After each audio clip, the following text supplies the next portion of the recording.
Hey folks, welcome back to Only the Best Fantasy Novels. My name is Robin, and today I'm coming with the best series that I read in 2024. Let's get right to it. At number 15, I have J. Kristoff's Empire of the Vampire, and this is just a really entertaining, really bloody, violent, epic story of Gabriel de Leon, who is the last Silver Saint, and who had this. He just has this absolutely incredible story to tell about his role in the events surrounding the Holy Grail, the the prophesied object that can essentially end the eternal night that has blanketed this world and given rise to the Empire of the Vampires. It's like this series really does live up to the hype. It's gory, it's entertaining, it's brilliant. J. Kristoff does a wonderful job of narrating it, and most importantly, if you're aware of him for his Nevernight infamy, he manages to definitely sidestep all the issues that he's known for when it comes to that series, and he handles things quite a bit better here. It's really well done, and that's why it's at number 15 for me. At number 14, I have Elizabeth Moon's Deeds of Pacaran, and this is more on the classic fantasy side of things. This is epic military fantasy, and we follow Pax, who is a sheep farmer's daughter, and she wants something more for life. So when an armed force travels nearby recruiting, she flees the farm and signs up, and she goes on this absolutely incredible journey that has very intense ramifications for the kingdom that she's a part of, and it's a journey over the course of 3 books that Elizabeth Moon does not shy from delving into some of the more heavier topics you could think of, like when you could think of the life of veterans after war is done with them, the way they're treated by society, their reintegration, that kind of things, the trauma that they deal with, the way they need to transition their personalities from this particular way of life that they're heavily conditioned to into a more normal functioning kind of it's all covered here. And in addition to that, there is a more magical / religious aspect of it that the Pax also becomes embroiled in. So with that, she delves into questions of faith and belief and these kind of things. It's for what it is. It's a very incredible story.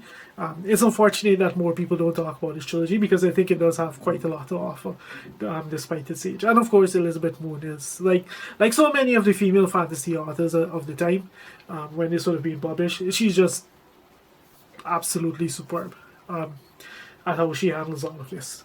Anyway, moving on, at number 13 is another all-new favorite that I discovered last year, and this was actually a booktube darling from back in the days, and that's Evan Winter's The Burning Saga. So the first 2 books, and the first book is basically Gladiator in a pseudo-African world with dragons, and you would think that that's a pretty good setup as it is, but Evan Winter just has a really entertaining way of handling that story.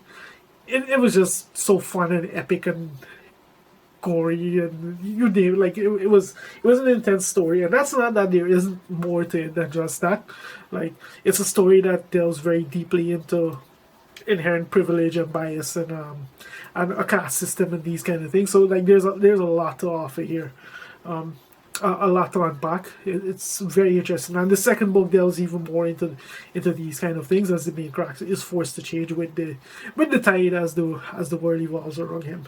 So it's really well done, and I can't with so many other people, I can't wait for that third book to come out. That's number 13.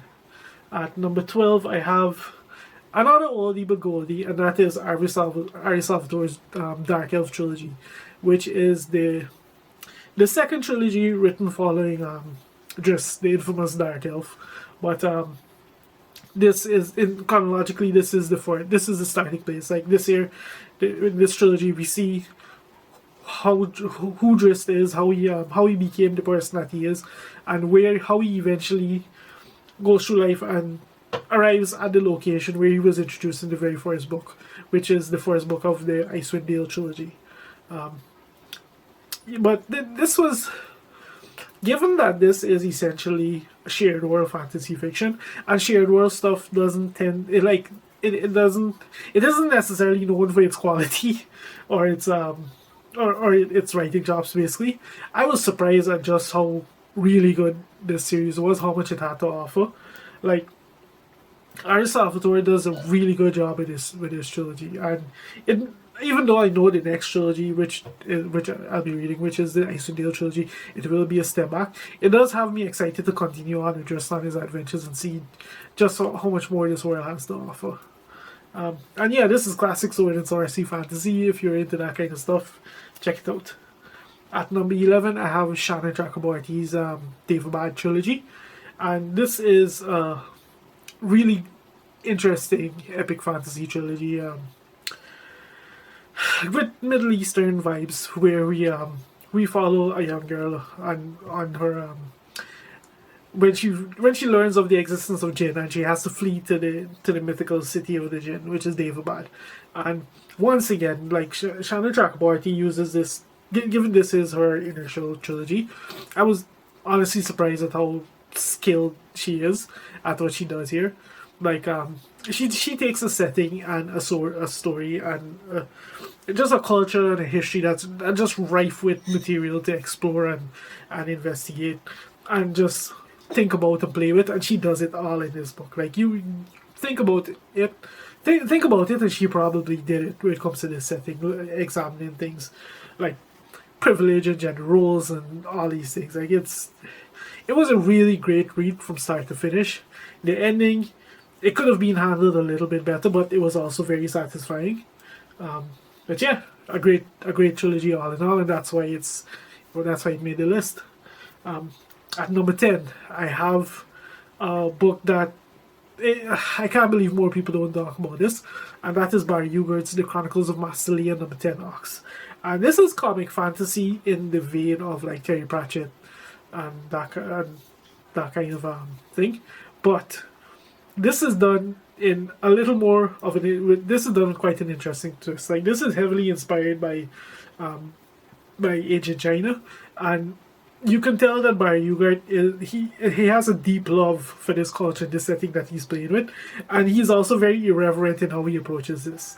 Like, given the time at which this was written, this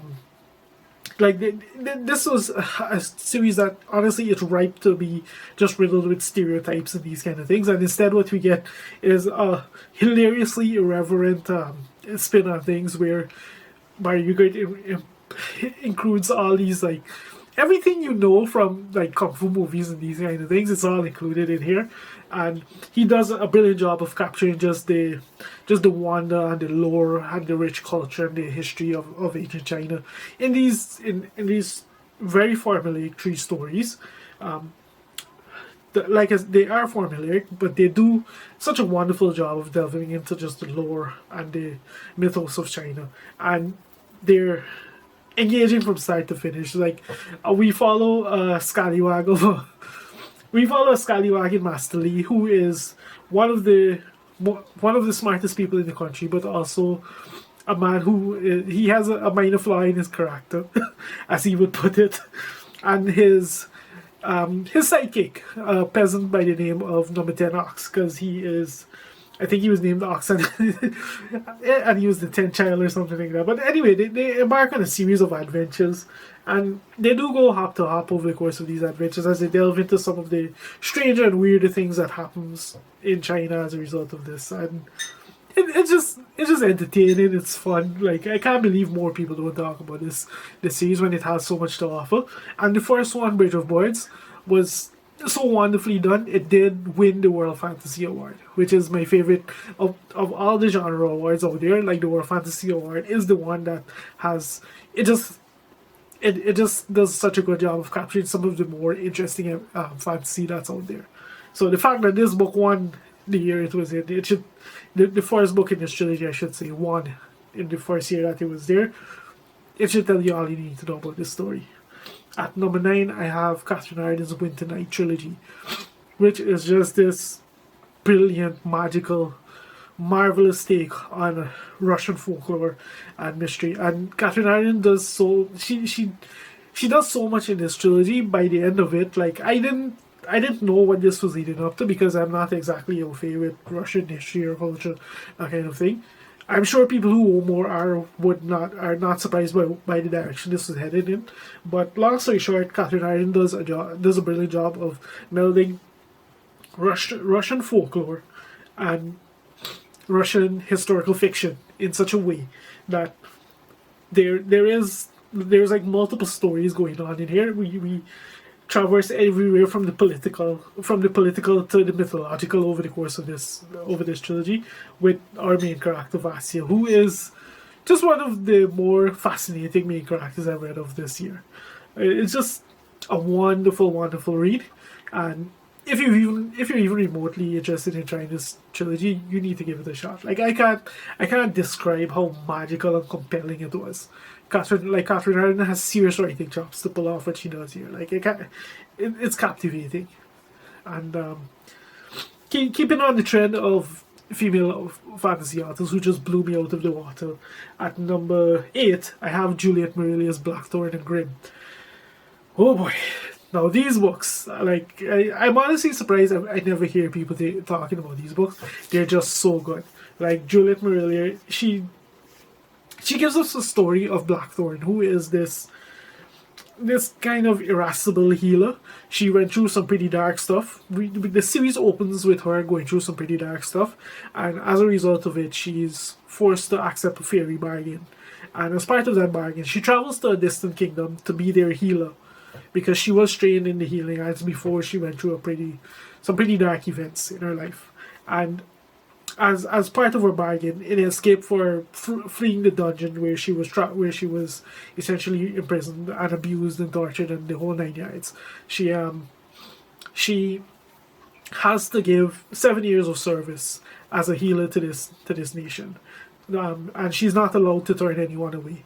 So as a result of that, like over the course of these 3 books, she becomes embroiled in 3 different adventures, each more magical and strange and wonderful as they progress. And this is just such an incredible story because, given the dark start that we have to it, we get to see how Blackthorn, she progresses over the course of the series with her sidekick Grimm, the way she changes, the way she evolves as a person, the way she makes peace with just the trauma of her past and these kind of things. Like, Juliet Marilia is a brilliant artist. She writes very captivating, very compelling stories, and this is just a wonderful example. Like some of the magic and the events and the more mystical things that happen here, they all revolve around the fairy realm, and it's some of the most creative, unique takes on fairy stories I've read in any fantasy that I've read to date. Like, it's common to still read about fairy realms and these kind of things, but I've never seen it done in this way before. And it's strange, it's creative, and it's definitely going to be unforgettable. But yeah, that is number 8. At number 7, I have Guy Gavrilke's Sarantine Mosaic. Boy oh boy.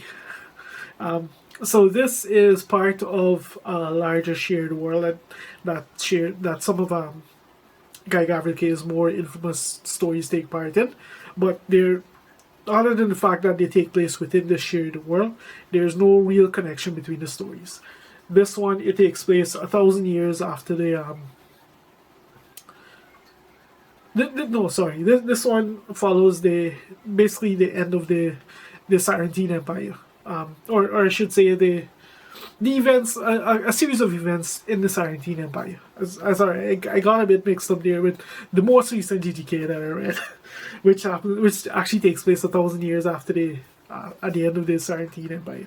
But yeah, this story is a part of it gives us a look at the time in the Sarantine Empire when there's going to be like some dramatic political upheaval, to put it mildly, and as part of that, the emperor he wants to rebuild he wants to rebuild a cathedral essentially, and he commands like all the greatest artisans of the Sarantine Empire to come to Sarantium to build his to contribute to this dome, and he invites a master mosaicist, and what he gets instead is the mosaicist's his master craftsman, his master apprentice, essentially, in Crispin.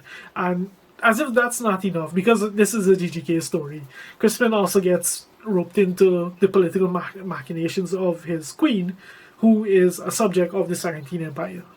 They were subjugated by the Sarantine Empire, and I'm really not doing a good job of explaining this.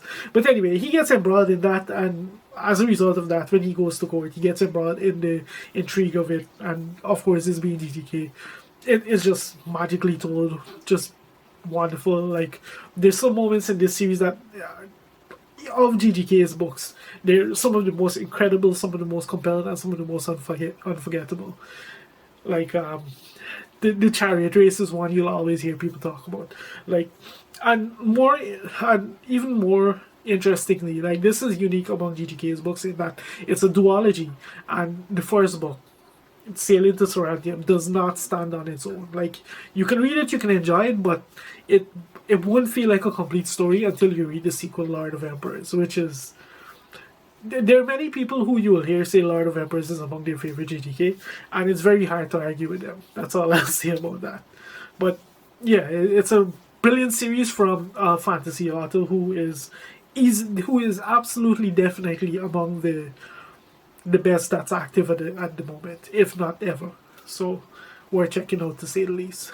And speaking of fantasy authors who are among the best that are active at the moment, we get to a man who's maybe a little too active for some, and that is none other than Adrian Tchaikovsky and his Tyrant Philosopher's trilogy. So even like, I included this particular pick here mainly because this year I happened to read two books in the Tyrant Philosopher trilogy.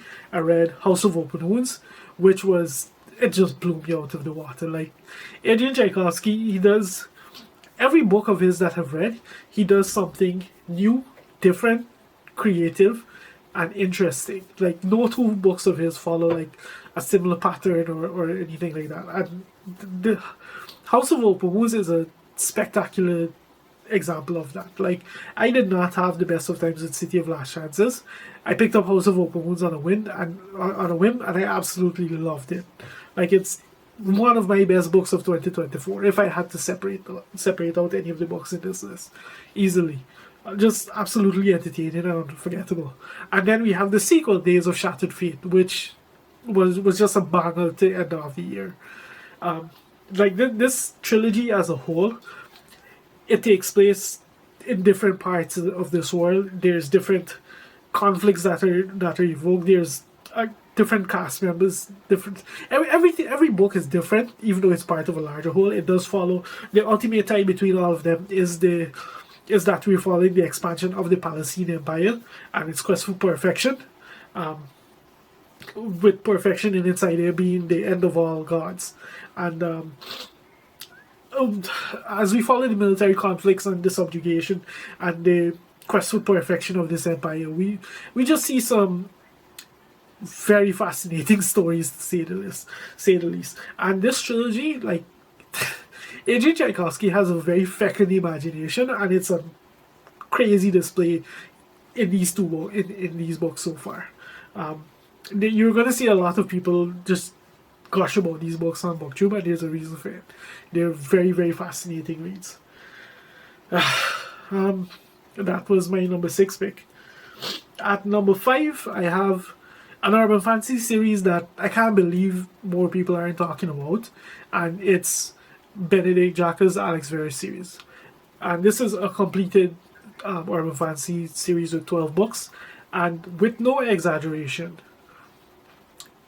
I have a hard time, on any given day, I have a hard time deciding which is like my favorite urban fantasy series of all time. This or Dresden Files, where it comes to the whole like urban fantasy of this particular style, the pulpy adventure kind of thing. Like, I have a genuinely hard time deciding which I love more. Like, this takes us across the pond to England, where we follow Benedict Jack's Alex Verus, he was apprenticed to a dark mage, and as a result of that, he has he has a stigma about him where it comes to polite maid society, and he essentially survives on the fringes of this world, where all mages are essentially split between the light the light mages and the dark mages, and the only real difference between them is one is open about the cruelty and the way that they carry out events. The other side is they have that British aristocratic head in the sand kind of thing, where they'll get involved in all this skeevy shit, but they'll pretend that they're so much they're above and beyond all of it. And this is just an utterly compelling, engaging, action-packed.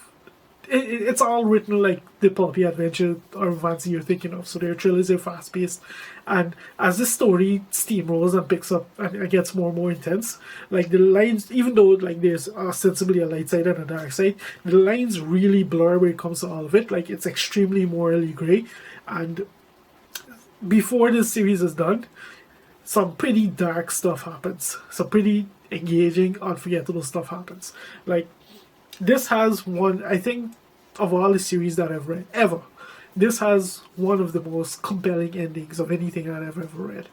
And it made me a die-hard fan of Benedict Jack. Like, I'm on board for anything this guy writes moving forward. And that's why Alex Verus makes number 5 for me. At number 4, I have Moses Osei Utomi's The Forever Desert. And this is a pair, soon-to-be trilogy of novellas that tells the story of this forever desert and the tribes that inhabit it. And it's a pseudo-African setting. And each story, like, this is an incredibly complex world. The first story is almost a fairy tale, and it tells of this tribe who they don't have a source of water. Their only source of water is this tribe that trades with them, the Ajango. And in exchange for that water, the Ajango demands that everybody who comes of age has to sacrifice their tongue, has to cut their tongue out and give it to them in exchange for the water. So it's become common among this tribe that before you come of age and you sacrifice your tongue in exchange for the water that the Ajango demand, you can also take the option of going out into the desert and trying to find a source of water for your own, which is obviously a fool's errand. Like, it's considered like essentially a form of suicide doing it, but that's exactly the choice our main character takes. And he just, as his story unfolds, it's just this incredibly captivating story. That and you find out that nothing, absolutely nothing about this world is as it seems. Everything is much more strange, much more dark. And the second novella takes place 500 years after the events of the Lies of a Jungle, and we see just how much society has changed, has developed, how the events of the first book how they've basically been elevated into myth and religion and these kind of things. And it follows a almost similar pattern, but from a very different place, following a very different character with very different results. And the difference is that in this case, this character, he's not from a society that wants for anything, and it's just extremely captivating. I can't wait to see how Moses Utomi wraps everything up in the final book, which should be coming out in a few months, The Memory of the OGC. And that's my number 4 pick. At number 3, I have yet another booktube darling, which I honestly took with a grain of salt until I personally started my booktube channel and I saw just how much love this series was getting, and that is James Islington's Likeus Trilogy. And this is classic epic fantasy done incredibly well. Like, James Islington proves beyond a shadow of a doubt that you can take absolutely nothing new, absolutely nothing different than most readers have ever seen, and still somehow put together an incredibly engaging, compelling story. Because that's exactly what he does here.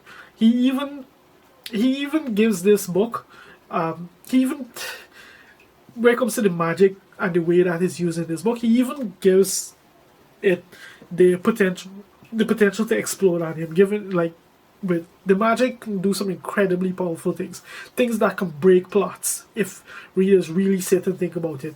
And James Islington does a extremely, extremely fascinating job of using those expectations against readers and creating scenes that show us that, okay, this is how the story is going to end, but does it end that way by the time we get to it?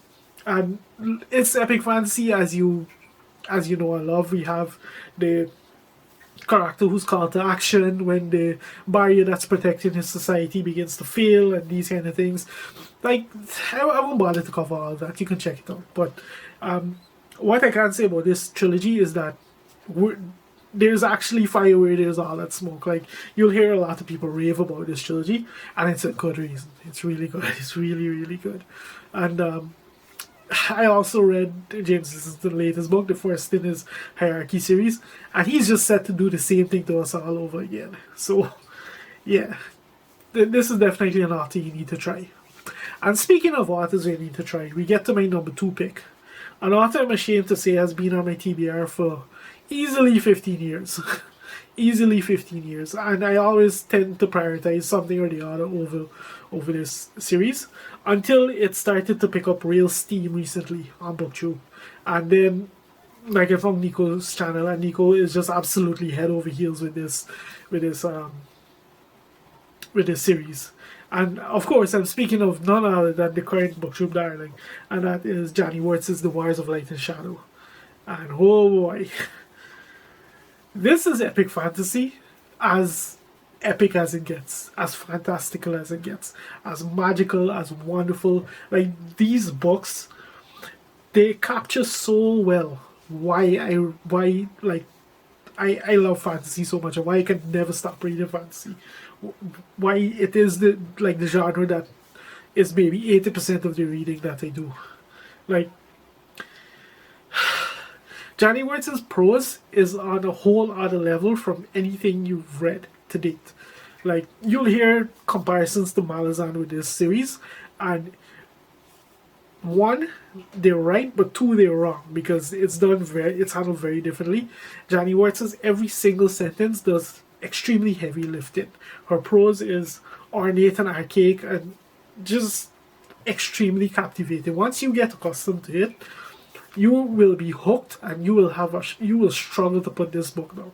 Like, this the Wars of the Light and Shadow they focus on the story of two princes who are banished from their world, and they arrive in this world, and they each have a hereditary power. One has the power of light, one has the power of shadow, and their arrival is prophesied as the final as the tipping event that's needed to banish the Misrate, which is this creature that's essentially shrouded the land and blocked out the sun for 500 years. And society and the world has changed and evolved as a result of this absolutely traumatic the domination by the Misrate. And believe it or not, the Misrate is actually the catalyst for this whole series, because like it's the triggering event. It's the jumping block from which real story begins to get told. Because as the name of the series says, this is the Wars of Light and Shadow. Like, these two are going to go at it. Oh boy! Like, I'm on the 3rd book of this series, and it's just getting better and better. Like, check it out. If you're a fan of fantasy, especially epic fantasy, check it out. Johnny Wirtz is incredible. She deserves to be listed among the greatest of the epic fantasy authors who were active in the 90s. And like, the fact that this series isn't spoken about more about when people talk about 90s fantasy, like Game of Thrones and Wheel of Time and Malazan and Robin Hood and all these, is a complete and utter travesty. Like, this series made me question my life choices when it comes to reading fantasy, with no exaggeration. It made me revisit my TBR and go through and just try and look at all these books that have just been languishing there and wonder what else is there that I've just been wasting time sitting on. Like, it's incredible. And that's number 2. And then at number 1, we have epic fantasy at its absolute finest. I've never seen an epic fantasy story, do so much, incorporate so much, be so much, have so much heart and story to it, and do it all in 4 books. It's absolutely breathtaking. And of course, I'm talking about Ken Liu's Dandelion Dynasty. Like this series, this sequence of books that cover the Dandelion Empire, the birth of the Dandelion Dynasty, and the succeeding generations, and the trials and tribulations, and the, oh boy, this is just an absolutely incredible series of books. Like Ken Liu has said that he doesn't think he's capable of producing something like this ever again, and I agree. Like I don't think, I think books that achieve what the Dandelion Dynasty has achieved, you don't get them often. They're an event. They're something. They're almost like seeing a pig fly. They're so rare. They're so incredible. They're going to stand out as an achievement in the genre easily. It's in that tier of books. Like Ken Liu just draws on so many influences here in crafting this absolutely marvelous series that's of course Asian inspired, and he doesn't take the easy route. Like yes, there's gods, yes, there's magic, but all of that is backburnered.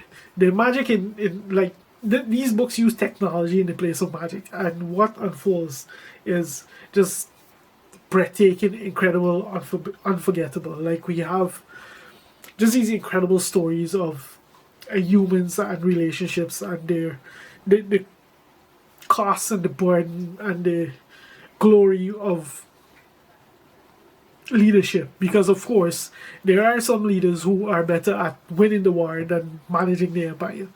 So yeah, like an easy #1 choice for my best series of 2024, and I think that's it.